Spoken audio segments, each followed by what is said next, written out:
Hi, my name is Ed. This is MPCNC. This video is going to be just basically the what it is, hardware, software, that sort of thing. And I'll do another video, basically setting it up, running, clamping stuff down, and running it, cutting something, making something. I'll do a separate video on that. But this video is going to be about just what it is and just some technical stuff about it. So if you Google MPCNC, you'll come up with stuff about Vicious One. It might be viciousone.com or something like that. I don't know. But if you go there, he's the guy that, that's his handle.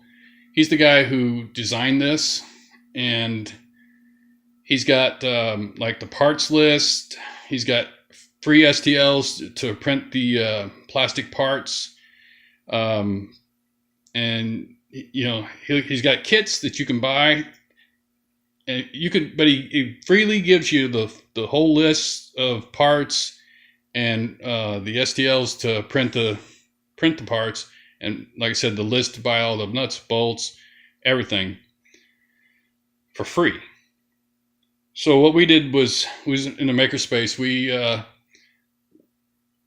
we looked at it all, and we decided we could save about $50 by sourcing it all ourselves, and just felt like, you know what, we'll just give that $50 to him, because he worked really hard to make this real easy for us and wanted to reward that. So that's what we did.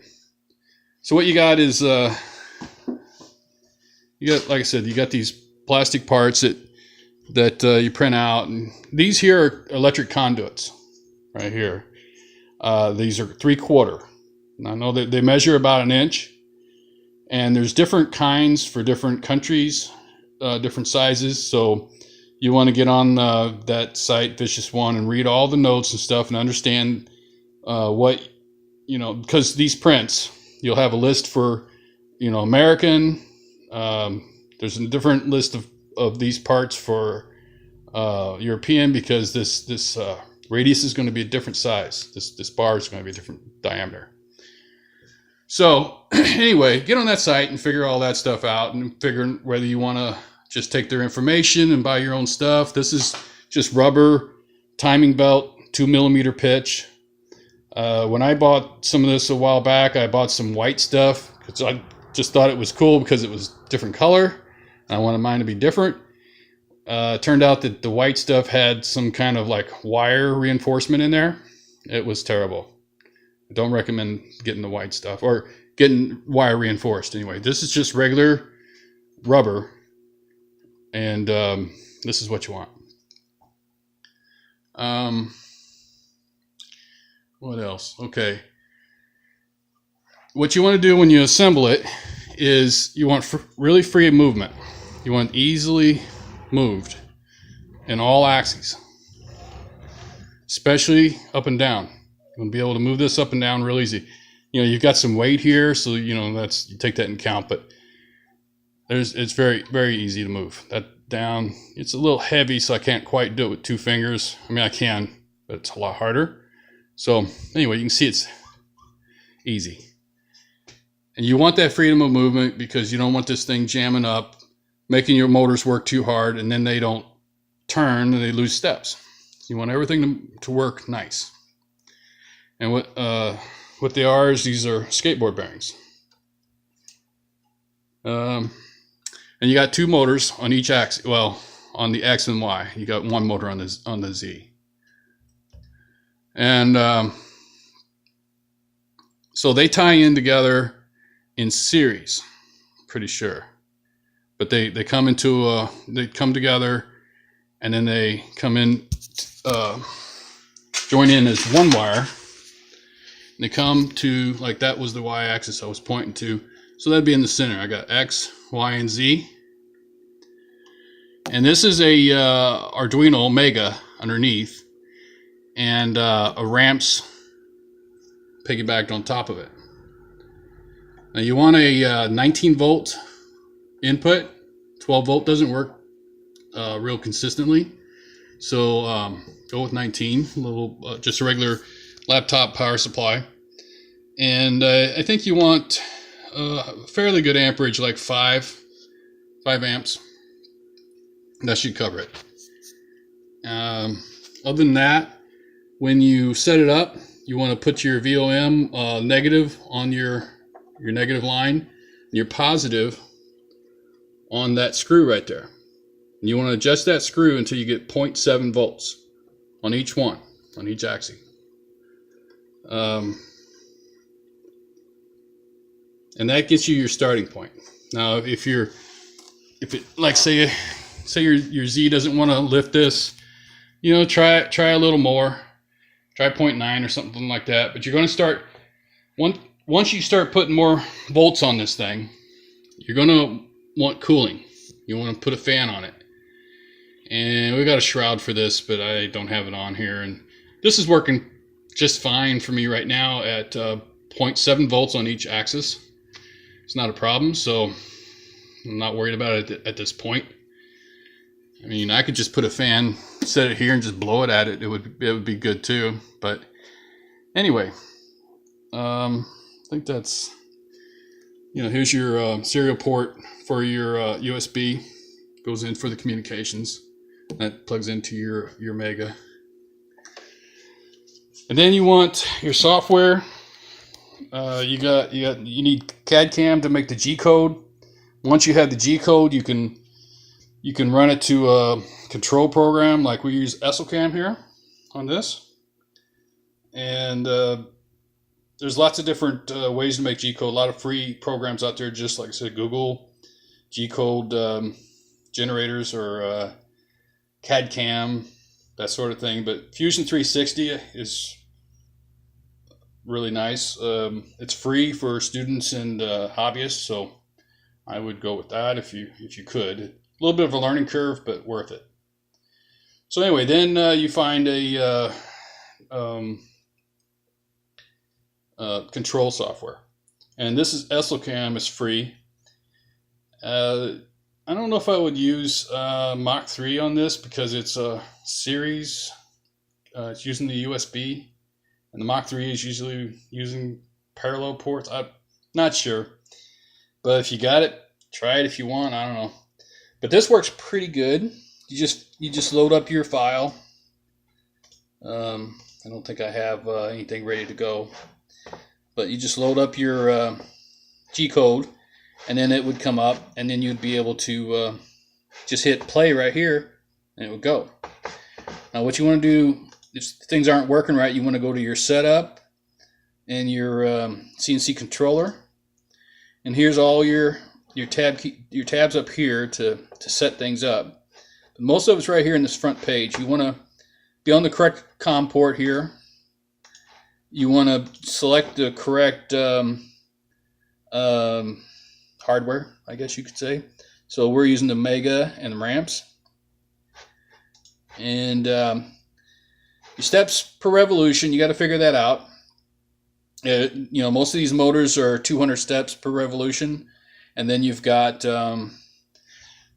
like in this case, like the Z-axis, there's 200 steps per revolution, and this is a 5/16 18 threads per inch threaded rod, and I think that's somewhere around 56 thousandths of an inch per revolution.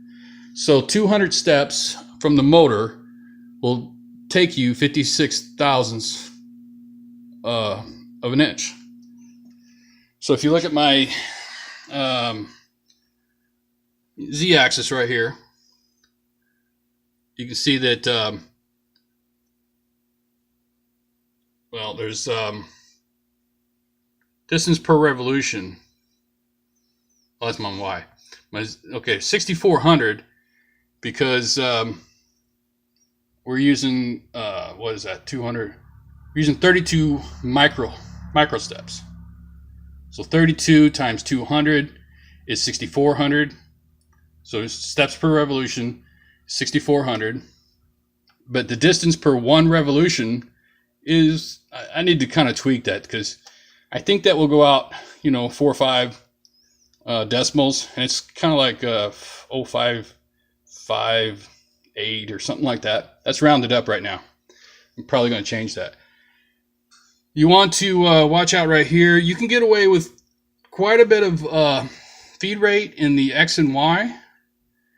That's probably the upper limit, though. You might get 100, but whatever you can get, you want to back off a little bit, because if you're right on the edge of what it can do, you're going to lose steps. On the Z-axis, because it doesn't go very far per revolution, it's really hard to get any feed rate. And I'd say 20 inches per minute is at the upper edge of your limit for that. I think you're going to get somewhere between 10 and 15. 20, I think you're doing good to get 20. And right now we're doing 20, but I haven't really thoroughly tested it, so that might not really work out in the long run. I'm probably going to have to back that off to around 15 or 16. I'm hoping for 15 or 16. I don't really know. And inertia, I don't know. I don't know what how it corresponds so much. I haven't read about it yet, but I got them at 50%. I'm just guessing. Then you can save your settings in a file so you can bring them up again in the future. But you have to program the Arduino. You have to click this, and then it will hit the firmware of your Arduino, and then it's ready to go. Once it does that, it'll give you basically a good report here that you're ready to go. If you got any errors, it'll come up right here. And so you do that, and this is just your kind of like a jog screen. I have to plug in the power. I don't have the power on. I don't have the ramps turned on. All right, so I got the ramps turned on, and you can see just like if I wanted to move forward, just bring it toward me. See the numbers moving, and if I say it was left, all right, okay. So that's supposed to be 80 inches a minute. This in the Z, that didn't hit Z. Right at you got to watch this. See the Z axis. You got this right here is your guide rail, and this is the bearing running on. So I'm up as high as I can go right now. You gotta be careful not to overextend that. So I'm going to go down. That's 20 inches a minute. And, slow, but you got to live with that. That's jogging it. Like I said, if you ran a program, you would just load it up. You would have to get your X and Y in the location that you programmed your part to be in. Like say you were going to cut this piece here. You got to clamp it down, but you got to decide, are you going to start work? You're going to put 0, 0 at this corner. You're going to put it in the center. What I've done is I've got this here that's really a good solid repeat, and I can take, can't quite see it. I can take the spindle. Yeah, it's nice. I'm not watching what I'm doing, am I? I can take it over here.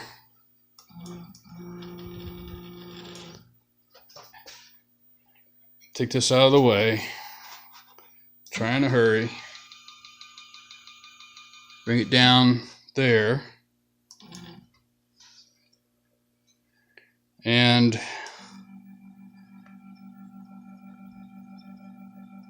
this way I can get a nice, see it's hitting right there.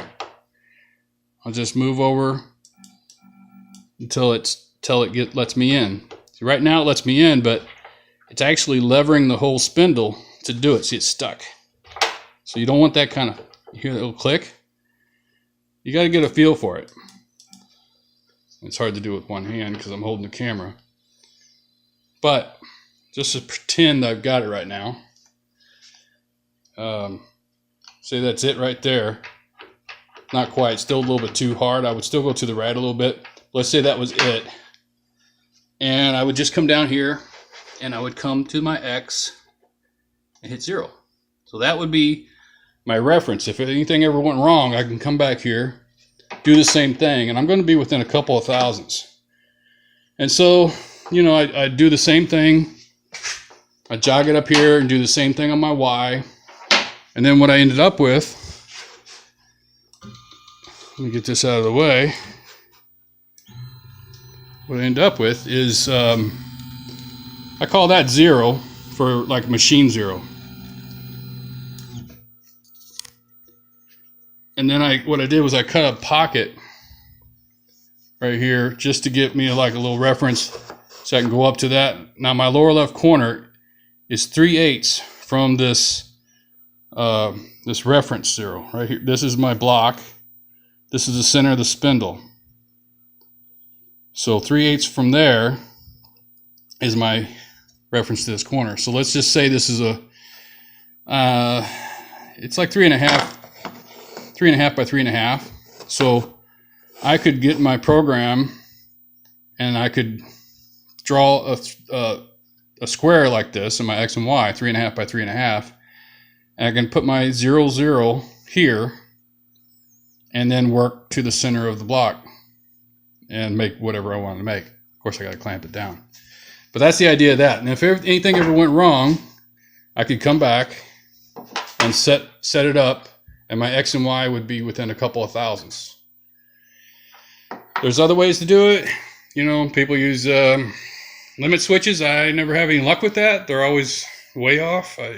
I'm not just a little bit, but for me, they're always way off. Not just yeah, I already said that. What other people use? They just do it by eye. You know, you can easily be 10 thousandths off if you do it by eye. I don't know. But that's how I do it, because I like to be a little closer for if I want to pick something up that's, you know, I've lost, like the power went out or something like that, where I totally have to start back over, you know, from scratch, and I'm halfway through the part and I don't want to scrap it, you know. Let's see. I kind of got into operating it. Well, be less to talk about on the next video. But that's it. That's the MPCNC. Yeah, can't think of anything else. If I think of anything else, I'll put it on the next video. Thanks a lot.